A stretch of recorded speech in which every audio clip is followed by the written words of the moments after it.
Hey everybody, welcome to What Drives Us, episode 190. That's 190, 10 short of 200 for June 22nd, 2016. I had to look up at the computer and say, what is today's date? Because I'm not really sure. My name is Russell Frost. I am from the Prius Owners Group, and I am lucky enough to have with me three of my favorite panelists this week. An exciting ramble through advanced tech transportation and related issues. Danny Cooper is off. I think he is curing rare diseases this week, and we hope to have him come back on with an exciting announcement sometime soon.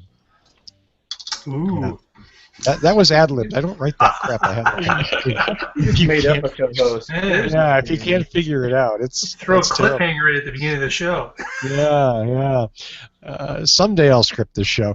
Let's introduce the panelists and get to the fun part. Let's see. The man, dedicated, tenacious, broadcasting this week from his cell phone. Our man in Oregon, Mr. Patrick Connor.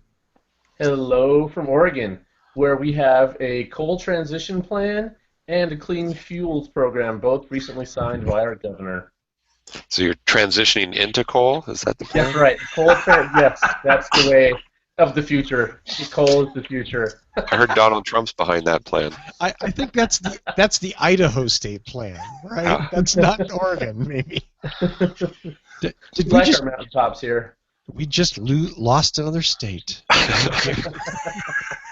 Thank you. And everyone in West Virginia went, hey, what's wrong with coal? And Mountain Dew. And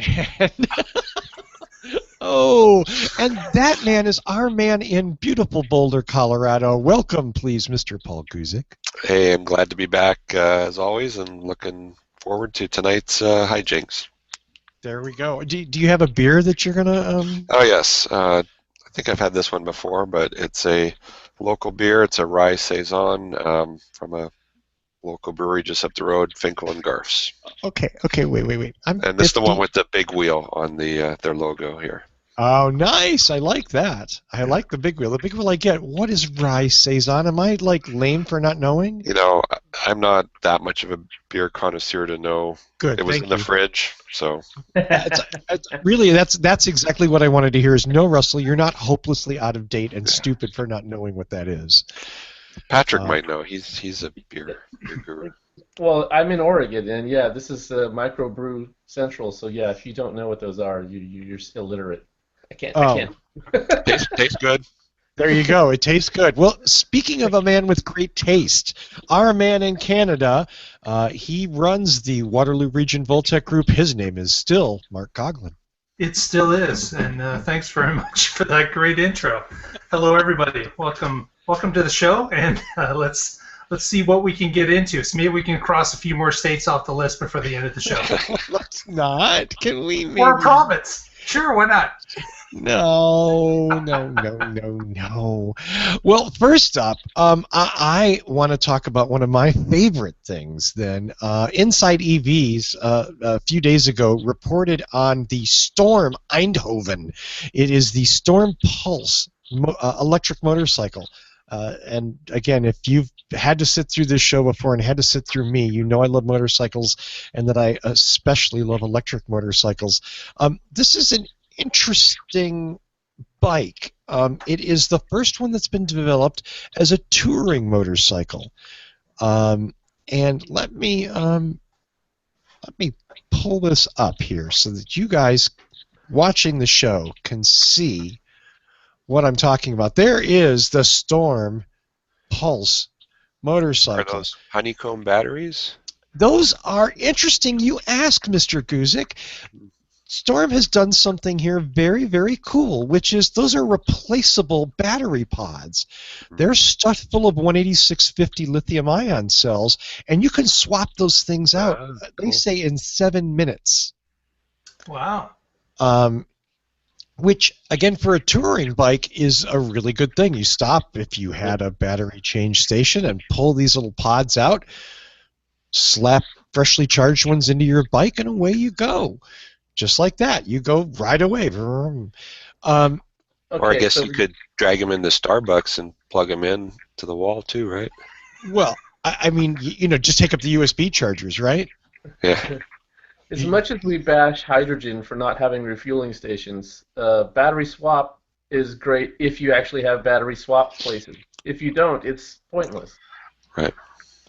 It's an interesting, it's a good idea, but yeah, I mean, Patrick points out the other weakness of this is, yeah, where do you go to swap these out? Now, maybe in the Netherlands, it's easy for this company to potentially put some battery swap stations around and make this a reality. But it's a touring or if you bike. could get all manufacturers to agree on a standard and interoperate with each other, that would be cool. But that would never happen. I was just going to say, you're making a joke, right? Wow. No, I mean, again, an excellent point, right? If there was a standard hexagonal battery pod that every electric motorcycle or scooter used, and you could just go anywhere and get these things, there would be, and that would also be potentially a good business for stores that maybe used to sell gas. Mark and I were having an interesting conversation about this before the show.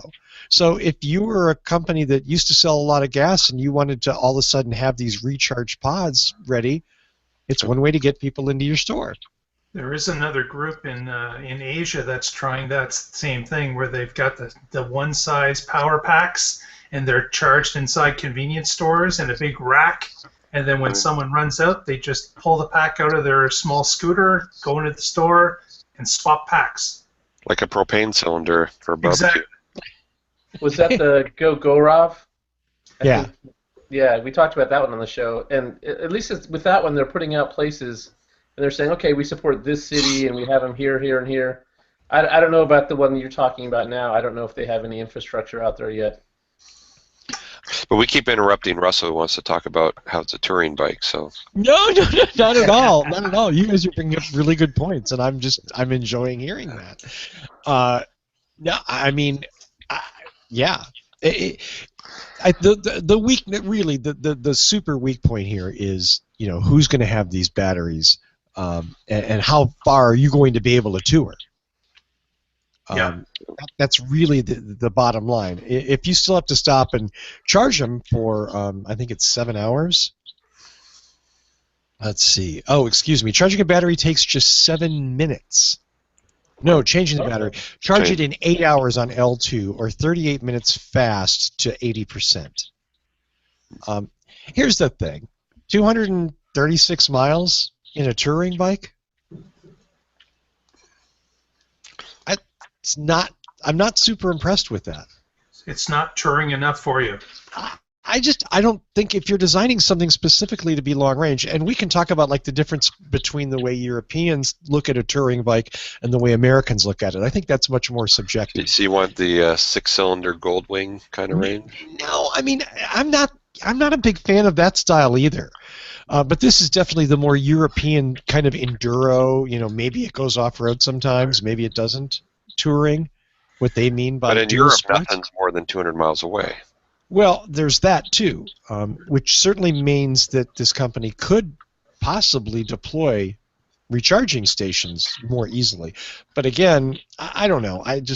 Maybe one of those things that worked great in the Netherlands, but doesn't work so great here. Just looking at the bike, Russell, and the person that's on it, does it look a little awkward, like a little over large to you?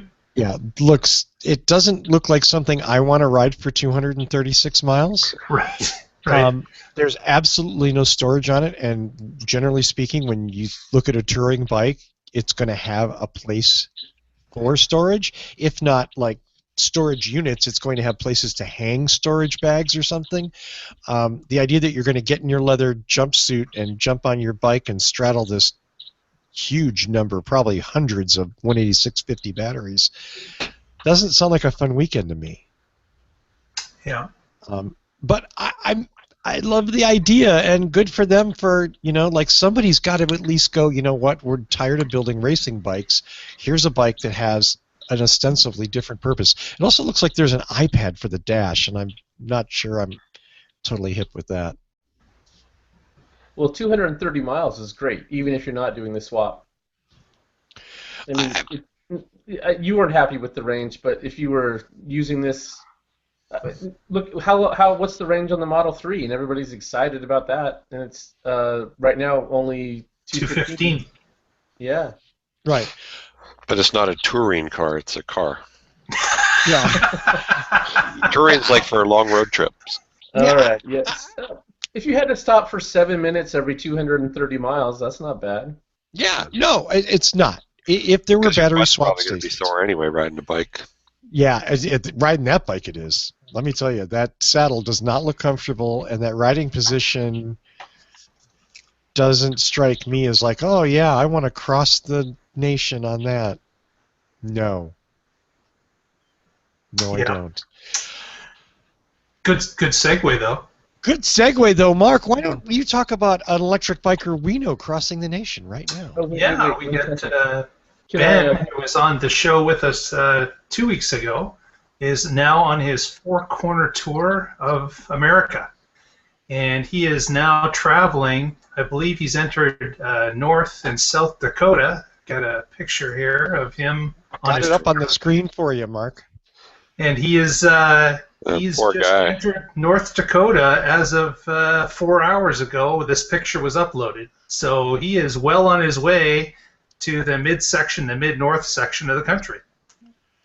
Yay! So, speaking of touring, this guy is the ultimate tour without a tour bike. So good for Ben. It's quite a run. Yeah, I mean, what did he say he had, like 115 miles of range? Yep. And about a 40-minute, 45-minute charge time. He believed this time. With his new fast charger. Is he really going to find a place to plug in North Dakota? Like, are there any electric outlets in that state? I mean, And another X on third. another state off the map. Bye, North Dakota. I mean, I've driven through North Dakota. There's like a whole lot of nothing.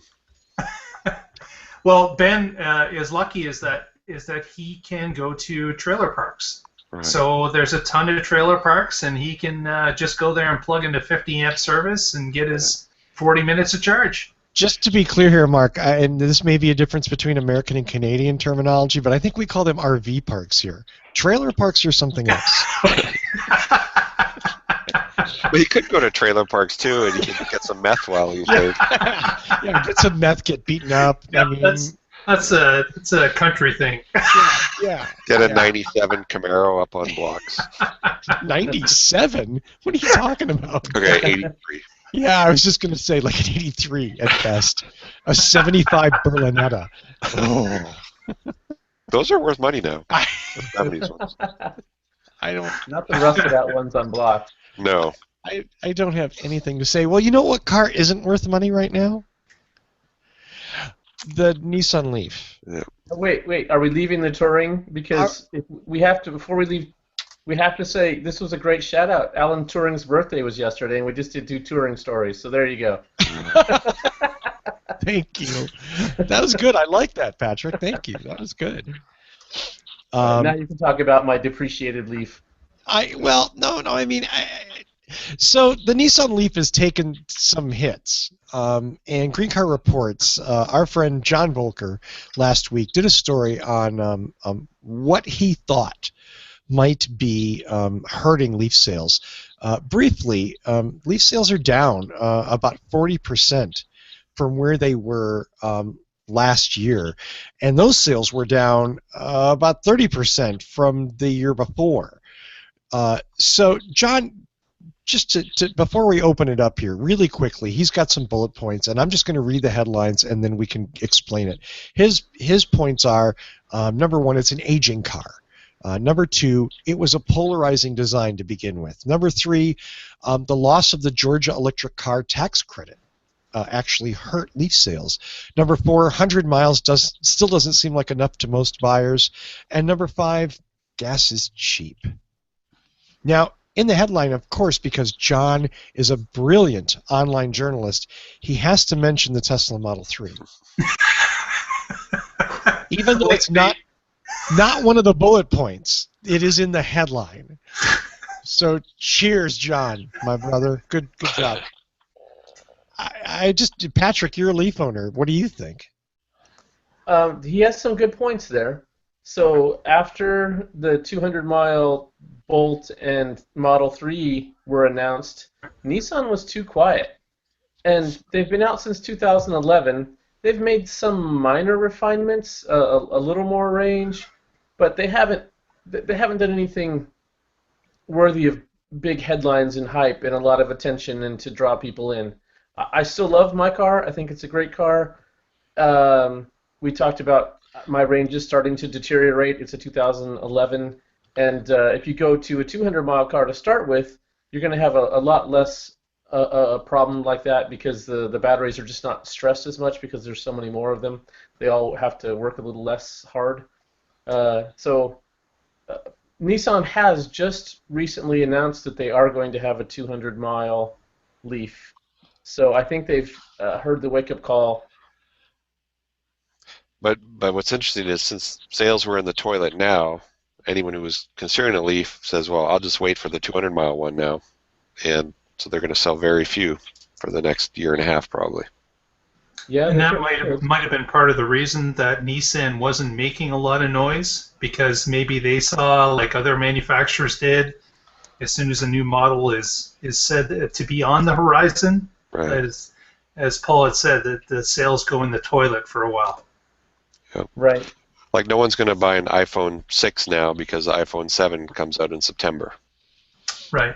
Yeah, Volker references the Osborne effect, which is basically as soon as somebody knows the new model's coming out, the old model's, effectively thrown aside, cast aside. And I think that's... I actually agree. I think all of these points are actually pretty well made. I think gas is cheap hurts. Losing incentives hurts a lot. Absolutely. And, whatever commentary that may make about the car, it's $5,000 is $5,000 or $7,500 is a lot of is a good chunk of money. Well, that Georgia point was interesting. That Georgia had such strong incentives that you pick up the Leaf and you were getting it for nothing on lease. Like it was unbelievable. Yeah. Like people were absolutely stupid not to pick one up in Georgia when they had a chance because the car was free. Like that's all there was to it with those incentives. I do have to wonder what Nissan's thinking in 2016 with a 6-year, no refresh, no big change. I mean, honestly, the range difference is cool, but I mean, to look at the vehicle, it's identical to when it first came out. They added a couple of colors. Did they? Yeah. Oh. But not green. It's a Leaf. It's not a green car.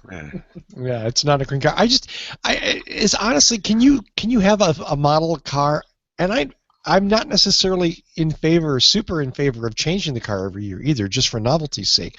But can you have one design sit for 6 years and not be changed? Is that? That's hard.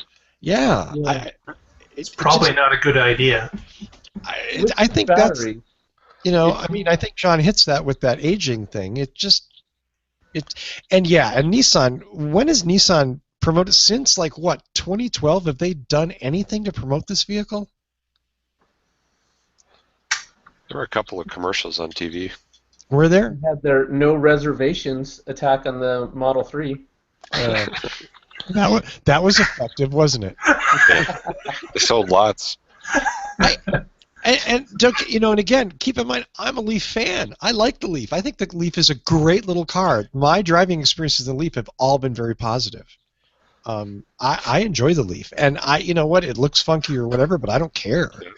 The looks are not that important to me. If they had come out with a 120-mile version and then a 140-mile version, and today they had a 160-mile version, so then, okay, yes, we'll have a 200-mile, but you can see that you can have it now, and you're not giving up a whole lot, where it's a big step instead of just gradual steps. Yeah, I also think that. Well, I think it's reaction to Tesla and Chevy, right? I think that's a lot of it too. They're forcing the market to have that as an option. Yeah. And it'll be interesting to see if the Bolt does actually hit the market this year, and when it hits, what it does. Right. Speaking of the Bolt, there's a few stories of the Bolt being delivered to communities in southeast Michigan. So these are most likely employees of GM that are now being given the cars to take home and test them in real-world scenarios, the 100 or so that they've made. So it's there's a number of pictures that people are floating around the internet of the Bolt in different communities, sitting in front of people's houses, charging away. Wow. That's cool. Yeah. So it's sort of real. Well, it's I really think that that car is going to release on schedule. My guess will be that you'll start seeing them for sale. I would say mid to late September. Wow. So it's going to beat the Faraday Future car to the market? just by a bit, just a little. Wow. It's actually going to be on the market, and we still won't have even seen what the Faraday Future car is. That's It's a what's horrifying. non-styrofoam car. So I have to, like, we kind of ran over Mark's. The next story was going to be the lead-in, the Autoblog story of Nissan confirms the next-gen Leaf will have 200 miles of range. Mark, is there anything else?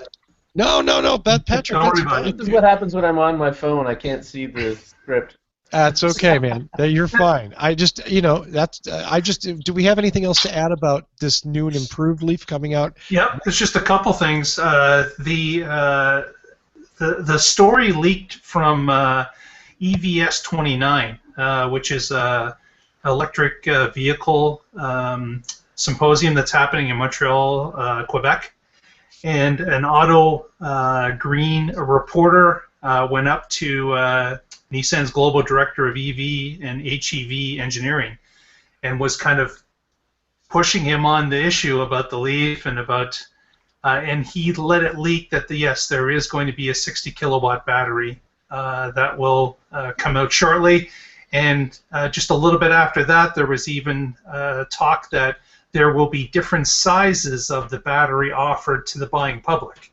So you can decide what size of battery you want with the new Leaf, and it will. You can buy it at a lesser or more expensive price depending on how much range you want. Oh, I see. So what we're talking about is they'll be able to choose between something between 24 kilowatts, which it currently is, or up to 60. Yeah, so they didn't say how many, but there could be, say, a 24, a 45, and a 60. I don't know what the actual numbers are, but something like that. That's a great idea because not everybody needs a 200-mile range car if it's a commuter vehicle or something. Right. And the picture I got on screen now. Go ahead, Patrick. They have a 30 kilowatt hour battery as an option in the 2016. Right. So you have your choice between two. It's not that big of a difference, but if that little bit of extra is what you need, you can get it. Yeah. Right. And the picture on screen now is a picture of the IDS car, a Nissan concept that was put into the headlines about half or three-quarters of a year ago. And there is rumors going that the new Leaf design will, of course, be different than what it is today, but that's just speculation.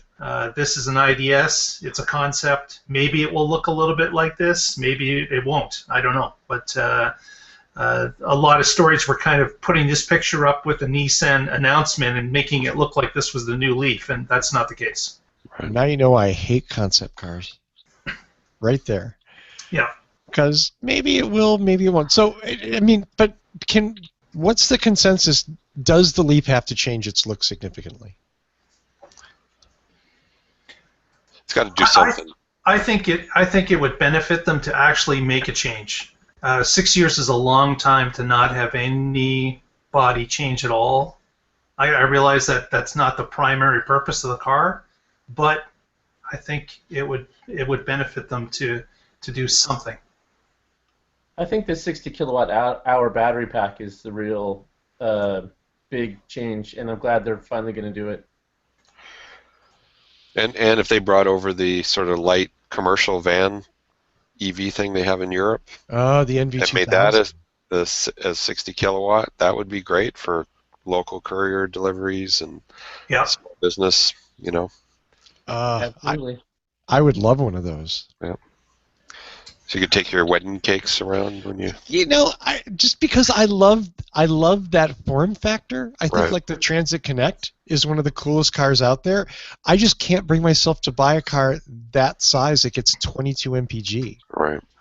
It's like, is it an F-150? I mean, you know, 22 mpg.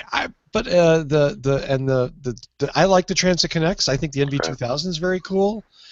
Yep. There's a Dodge similar in style too, and I don't remember what it is. But yeah. And here's a shot on the screen of a 60 kilowatt pack compared to the I guess the 30 or the 24 that is on the left-hand side. That's a lot of batteries. It is. Yeah. Yep. Wow. That looks like a lot of batteries. But it looks like it sort of sits under the front seats and the rear seats. Yeah. And then the low part is the footwell of the rear seats. Yeah. I would guess. Yep, that would work. There you go. Well, for our next story, we're going to go to Patrick. Okay. So I saw something that I thought was interesting yesterday. Tesla is trying to buy Solar City, and so they've made an offer, and they gave, I don't remember how much per share, to do an exchange for the Solar City shareholders will get Tesla stock in some fractional amount at a 25 to 30% premium. So this could be a big deal for Tesla. Now Doesn't Elon own Solar City already? He is one of the big investors. He's the chairman of the board. He's one of the major stockholders. His cousin runs the company. So he's just taking money out of his left pocket and putting it in his right pocket. It's not about his money so much as it is if they're one company. Now, when somebody buys an electric car, now they're using electricity as their fuel source. They might be interested in solar panels to fuel So he can that. take the customer's money and fill both his pockets with it. Exactly. Yes. Exactly. Okay. But Yeah. the brilliant part of that. I'm sorry, Patrick. Yeah. No. And already Solar City was selling Tesla Powerwalls. Right. So now that's one company. The batteries really are the key that ties the two together, because you have solar energy being produced. Now you can put it into batteries that you then use for your electric car or to run your house at night or other times. So battery technology is the central key there, and now there's just two ways for Tesla to sell them. In my opinion, one of the strongest things, one of the smartest things Tesla did was aggressively roll out superchargers. Absolutely agree. One of the huge reasons they're so successful. That's one of the major reasons why they got over almost 500,000 pre-orders for a car that isn't going to be here for 2, maybe 3 years. Yep. This is brilliant because Elon's going on the other end now and saying, okay, we'll help you charge at home. We've got a charging network. We've got Powerwall. I mean, this is like a one-stop home and transportation solution. Yeah, it's weird because it's like Elon kissing his sister or something. It's kind of, you know, like more than kissing, I think. Yeah, you can't really buy yourself, can you? But I get the synergy involved, and I think it's amazingly smart. I also don't know how does Solar City does Elon turn himself down? Does he play coy? You know, like, I don't know. Yeah. So he negotiate a better price. Yeah. He's taken himself out of the voting process, so it's going to be a shareholder selection. Right. I mean, one thing I'm thinking ahead is in 2 quarters, if Tesla has a shitty quarter, they could say, wow, it's due because of the Solar City acquisition costs. That's why we blew the quarter, you know. And that might be why Tesla stock is down 10% today. Yeah, the market was not happy about this. They saw big growth for Tesla Motors, and now they're concerned that they'll be burdened with this solar panel company. Right. They're not seeing the same big picture that Elon has of vertical integration where they can do end-to-end solutions. And I've written about this. We have solar panels. I've talked about it on the show before. I have an electric car now. They really do go great together. If you're producing clean solar power on your roof and then using that to drive to work, that's great. And there's people that come to the technology from either side. If you get an electric car, all of a sudden you start thinking about where your electricity comes from in a way that you might not have before. And if you get solar panels, you might be overproducing and going, wow, what else could I do that uses some electricity? And you get to an electric car. So yeah, they do go well together. Or run your Christmas lights all year round. Yeah. You buy now, yes, now go when right they can ahead. invent the solar panels that generate power at night when your car's plugged in, that would be really cool. That's why you have a battery. You get the power wall, and you can do that. Yeah. Or you buy lots of Makita power packs. You know, I just charge up all the Radio power. Shack in business one way or the other. Yeah. Oh no, that's not possible, Patrick. I'm sorry. Let's keep it real here, okay? Hydrogen's never going to be a. No, wait. I'm sorry. I shouldn't go there. I think this is brilliant, and Patrick's points are really good about once you kind of dip your toe in, you do start to see things from a different perspective. I also think let's just take Tesla out of it for a second. Getting more people into solar is a really good idea for the country. If it can be done somewhat cost efficiently, not saving money necessarily, but cost efficiently, for a number of reasons. We talked about the centralized grids and taking pressure off of power stations and replacing fossil fuel burning power stations with other types of energy, and this is one way to help do that. I would love to see Solar City do better. Yeah. So in my case with Solar City, we actually pay less for the power that we get from our solar panels than we do when we buy power from the grid. So they installed them for free, and I get to buy my power for less. Yes, sign me up twice. Right. And I don't mean to say that you can't save money. I just mean that this is sort of like the argument only applies to some things. You know, like it only applied to the Prius when the Prius came out. Like, well, if I'm not saving enough money, then why should I buy it? Well, there's other reasons why it's a good thing to buy. Right. You know, no one says I just bought an F-150 and I'm saving $800 a month in gas. Well, right. You know. Yeah. So they say, how long is it going to take to pay back? Well, how long will your F-150 take to pay back? Oh, never. Right. You're not even trying. And to all the F-150 owners out there, nothing wrong with trucks. I got no problem with it. I just if you're hauling shit or using it as a truck, if you're commuting to work with an empty truck, you don't need it. Yeah. If you're that 80-year-old man that was in front of me at Publix parking lot this morning who couldn't turn into the parking place after like 6 attempts and just gave up and drove away, maybe the F-150 extended cab wasn't the best buy. Yep. Honestly, the dude like could barely. Unless you can fill the whole bed with groceries. Wow. If you came out with one grocery bag, you shouldn't be driving it. Yeah. This is just another example of how Tesla thinks of things differently than other car companies. Just like you mentioned, Russell, with the charging network, we don't see GM or Nissan building nationwide charging networks that are branded their stuff. Instead, maybe they've supported some standards, maybe they've done some partnerships to install a few, but here's Tesla making big, bold moves that just no other car company makes. The way they sell their cars, totally different. The way they design them, make them, totally different. And now here another radical move that is outside of the box thinking. Yep. I would agree. Hopefully they can keep it up because remember that company called Saturn that their whole thing was we're a different car company? Yeah. Then again, those apples. Think different. Yeah. Right. And listen, different isn't good just for the sake of being different. Different is good if it's better. And in this case, Tesla's made a lot of smart moves that are looking down the road at a long-term future that is better than what we have here. And respect to that, you know, as annoying as Elon can be sometimes.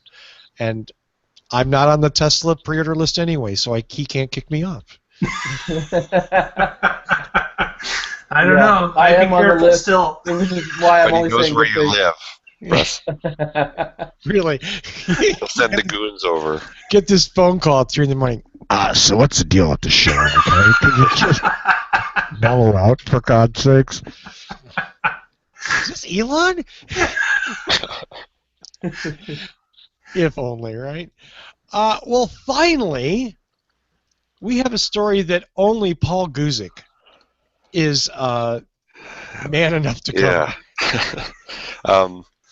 If you could put up a picture, Russell, I don't have I am the, doing that right now, Paul. So I thought this was an April Fool's joke in June. Wait, it's not? This is a Rolls-Royce.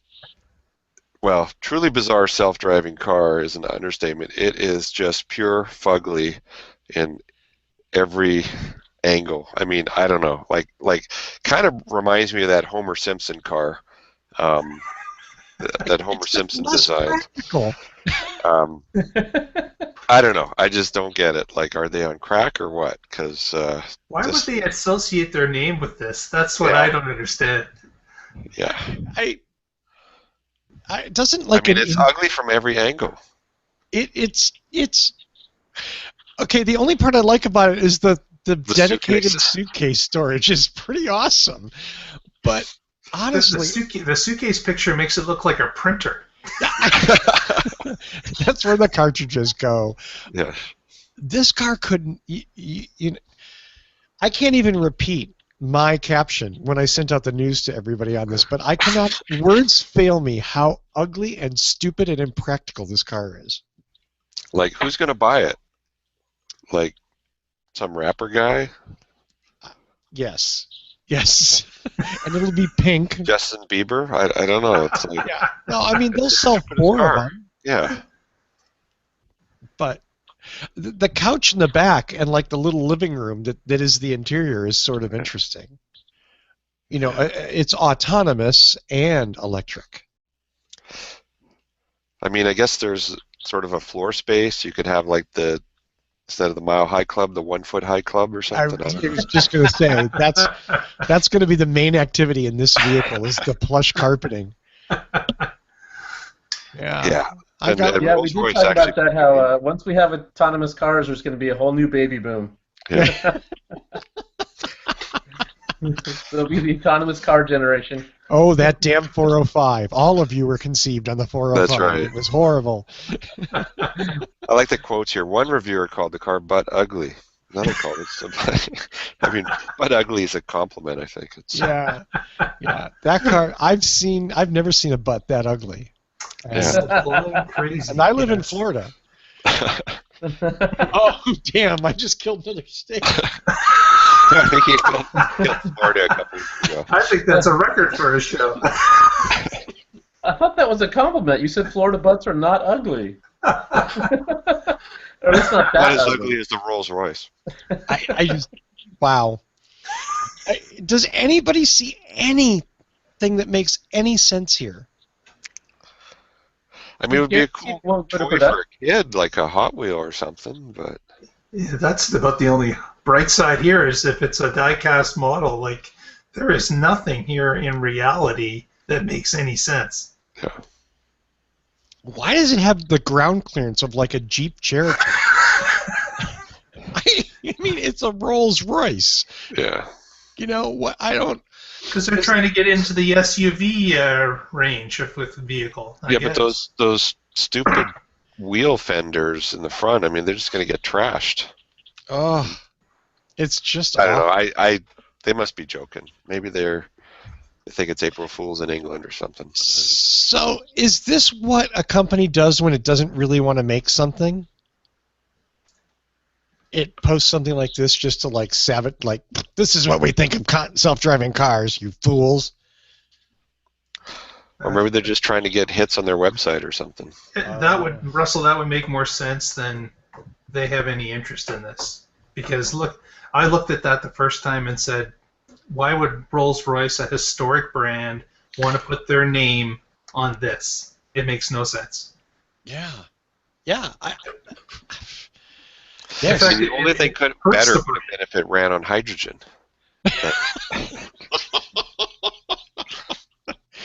Please tell me those are spinners, too. Please tell me they're spinners. Are they like 24s or what are they? You can't tell. You know what I mean? Like you don't get to see the wheel for some reason. Right, you don't get to see the whole wheel. Yeah, it's like peekaboo rims. I don't get that. I just, the whole thing seems so ugly, so impractical. And you know what? I'm not going to buy into the idea that, ha ha ha, 20 years ago they thought this was ugly. Now every car looks like it. No. Every car's never going to look like this. No. Shoot us if every car looks like that. Yeah. Put us out of our misery. Patrick's like, I kind of like that now that I see it again.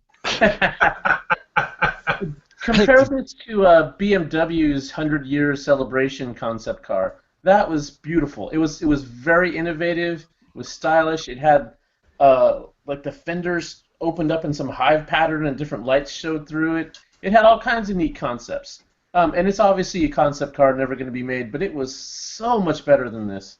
Oh. Concepts in a way that are interesting and provocative, or you can just do them like this, where, like you said, maybe the Rolls engineers were dumpster diving behind the Faraday Future factory. And this is what they found. Bing! I think we have a winner, folks. We've solved the case. It is that BMW is kind of cool looking, but I noticed it has the same kind of. So are tires like passe? Is like hiding your tires going to be like the future? Like tires are uncool? Yeah.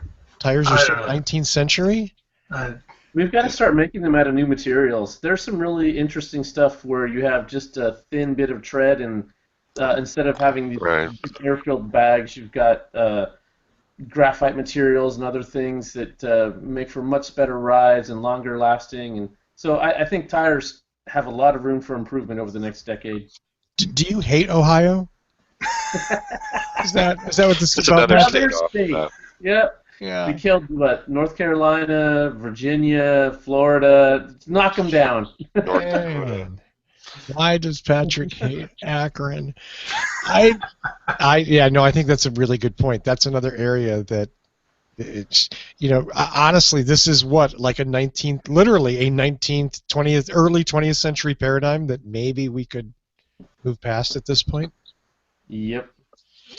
And then I have a friend, also not just one of the moderators on Danny's site, who's replacing his racing tires like every 2 weeks on his Volkswagen, or so it seems, with ever more and more expensive racing tires. And I'm just like, dude, wow. Well, I heard some people spend more on their Tesla tires than they would if they were fueling the car with gas, like per mile. Really? That's just because they have lead foots. They might not have it in their fuel, but they have it in their foot still. Yeah. I think our own Evan Fusco confessed to a little bit of that last week. I'm sure it's fun to do, but you do pay the price. You're burning up that rubber. Yeah, absolutely. I'm tapped, gentlemen. Anybody have anything else that? I think that's everything. I think we covered it all this week. I love it when we. So do we have a name for the Rolls? The Barfmobile? To induce vomiting. That's what it is. What do you call it? Ipecac? Is that? Yeah, the Ipecac car. the Rolls-Royce 2017 Ipecac. Just glance at the thing. Show title. Tongue roll. Is that Ipecac or to induce vomiting? No, Ipecac. Ipecac, okay. Ipecac. Okay. I didn't know if that was too esoteric a thing. I mean, sometimes you come up with this stuff. Let's do our shout-outs and go home. I think we've done a successful run tonight. Mr. Mark Coughlin, why don't you start us off this week?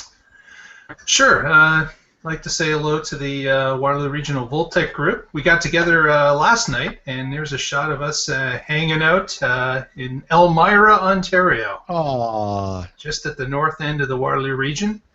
And special thanks to Eric, who shared his facility with us when we got together. So that was nice of him, and we appreciate it. So Thanks very much. Anyone interested in volts, please follow our Twitter feed at WR Voltec or our Facebook feed as well at Facebook/WR Voltec. Very nice. Thank you so much. Mr. Guzik, it's got to go to you next. All right. Well, I don't know if anyone can hear the drums in the background. Hopefully not. You hear that? Oh. My next door neighbor in my shop practices drums late at night. I thought it was Russell. I thought maybe it was just another drum circle. You know, it's like Berkeley. Yeah. Shout out to my business, Boulder Hybrids, in Boulder, Colorado. Our website is boulderhc.com, and we fix, repair, upgrade, and do all kinds of hybrid and EV stuff. So if you're in the Rocky Mountain region, bring us your hybrid. Paul's the best man to do it. And don't mind that Amazon box. He does get some of his parts from Amazon, but that's okay. They're good parts. Yeah, printer toner. We install a lot of those to Prius. Excellent. Yeah, toner cartridges are important, man, because the Prius runs like crap without fresh toner. That's right. I can tell you. Mr. Connor, please end this mercifully, please. Okay. I'm with the Oregon Electric Vehicle Association. You can find us at oeva.org, and we're on Twitter and Facebook and Pinterest, and we have a Paperly. So please follow, share, like, and I'm out. It's Patrick Connor out. Well, my name continues to be Russell Frost, and you can find me at the PriusOwnersGroup.com if you want to hear my trademark smartass commentary on the Prius. It's there, and I'm going to be launching some new stuff soon, and I look forward to talking to you about that then. Hint, zero motorcycle. Zero motorcycle. Okay. Having dropped that hint, I'm also going to say, as always, I want to thank Michael Manring for our amazing theme music. Visit him at manthing.com. Buy his CDs on CD Baby or iTunes, and thank you, Michael, once again for that. You can also watch the show, stream it, watch it on video, stream it audio, download it on audio or video at our main website. That's whatdrives.us. So you can visit us there. We also have this really cool Facebook page. It's at facebook.com/whatdrivesus. We love it if you go in there and like the page, share it with some friends. We get a lot of the news and commentary that we talk about during the week starts there, or we follow up on stuff. So we'd love to interact with viewers and listeners there. Please visit us at facebook.com/whatdrivesus. I want to thank my friends Paul Guzik, Patrick Connor, Mark Coughlin for all showing up this week and doing a fantastic show with me. Thank you so much. Thank you. Always fun. Absolutely. I'll save you a shot at Ipecac. Oh, look, and Patrick's on twice. Oh, no! We're going to go back in time now, right at the end of the show. Well, and most of all, obviously, I want to thank all of the panelists. Prospectus. Yeah.